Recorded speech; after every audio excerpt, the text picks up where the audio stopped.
sono 5 milioni di euro in un biennio, ovviamente molti serviranno per i grandi investimenti, per creare quelle infrastrutture che poi restano.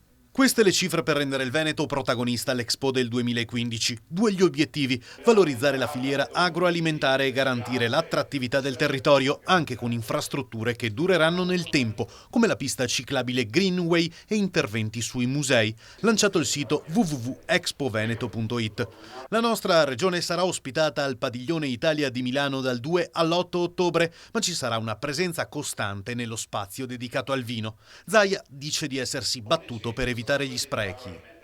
All'Expo si va tutti nella stessa maniera, tutti con gli stessi spazi e soprattutto applicando i costi standard. All'Expo si applicheranno, perché non esiste che qualcuno si porta un pullman di dipendenti all'Expo e magari noi ci andiamo con un paio di dipendenti facendo turni massacranti per tenere ovviamente la presenza allo stand. Da un grande evento internazionale a un altro, il governatore si scaglia contro la candidatura di Roma alle Olimpiadi del 2024. Per Zaia cercano di nascondere gli ultimi scandali.